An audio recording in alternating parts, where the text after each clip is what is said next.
પથ્થરની ઘંટીમાં દળેલો લોટ. હા, પથ્થરની ઘંટીમાં દળેલો લોટ. હવે અત્યારે બધા એક જ વાત કરે છે કે ભાઈ આપણા વડવાઓ 80-90 વર્ષ સુધી જીવતા હતા, ખાતા હતા, પીતા હતા, ચાલતા હતા અને કામ કરતા હતા અને તોય રોગો નતા થતા. તો અત્યારે પ્રોબ્લેમ શું છે? તો પ્રોબ્લેમ એવો છે કે ભાઈ એકદમ હાઈટેક મશીનો અને રોજનું હજારો કિલોનું પ્રોડક્શન કરવાની લાઈમાં ખાવાની વસ્તુઓનો કસ કાઢી નાખ્યો છે. મોસ્ટ ઓફ પોષક તત્વો નાશ પામે છે અને ક્વોલિટી સાથે સખતનું કોમ્પ્રોમાઇઝ થઈ રહ્યું છે. હવે બધી જાતના પ્રોબ્લેમ તો આપણે સોર્ટ આઉટ નહીં કરી શકીએ, પણ જે આપણા હાથમાં છે એ કરી શકીએ. તો સ્વિયાની ફેક્ટરીમાં આપણે પથ્થરમાંથી જે ઘંટી આવે એ ઘંટીમાં દળીને લોટ તૈયાર કરવા જઈ રહ્યા છે ને આપણી સ્વિયાની બહેનોને આપવાના છીએ. આપણી ફેક્ટરીમાં ડાયરેક્ટ ખેડૂતો પાસેથી સારી ક્વોલિટીનું અનાજ આવે છે અને આપણી જ બહેનો એને સારી રીતે હાથે સાફ કરે છે. કોઈ પણ કચરો હોય તો એને દૂર કરવામાં આવે છે.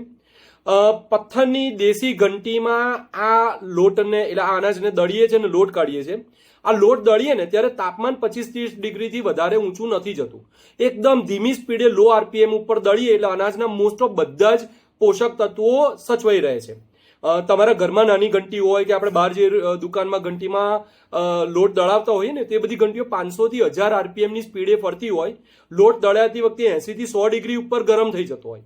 કોઈ પણ ખાવાની વસ્તુ 40-45 ડિગ્રીથી ઉપર ગરમ થાય દળાતી કે પીલાતી વખતે એટલે 99% એમાંથી મોસ્ટ ઓફ પોષક તત્વો, વિટામિન્સ, મિનરલ્સ, સારા ફેટ્સ આ બધું છે ને નાશ પામતું હોય છે. એટલે પથ્થરની ઘંટીનું મહત્વ આ છે. આપણા વડવાઓનું વાયેલું એમને કામ આવે છે, આપણને નથી આવી રહ્યું.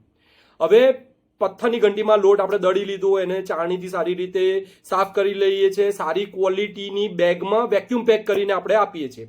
આ લોટ સ્વિયાની દરેક બહેનો સુધી એમના ઘરે પહોંચાડવામાં આવે છે. એ લોકો જાતે ખાય પણ છે અને આજુબાજુમાં લોકોને વેચે પણ છે, જેમાંથી એમનું ઘર ચાલે છે. તો જો તમને આમાં ક્યાંય પણ કંઈ પણ વસ્તુમાં ઇન્ટરેસ્ટ લાગતો હોય તો નીચે આપેલા નંબર ઉપર આજે જ ફોન કે મેસેજ કરો. 5000 રૂપિયામાં તમે સ્વિયા સાથે જોડાઈ શકો છો અને ઘરે બેઠા તમારો પોતાનો ગૃહોદ્યોગનો ધંધો ચાલુ કરી શકો છો. બાકી ઘણી બધી જાતના સપોર્ટ છે, અમે તમને આપીશું. જય માતાજી.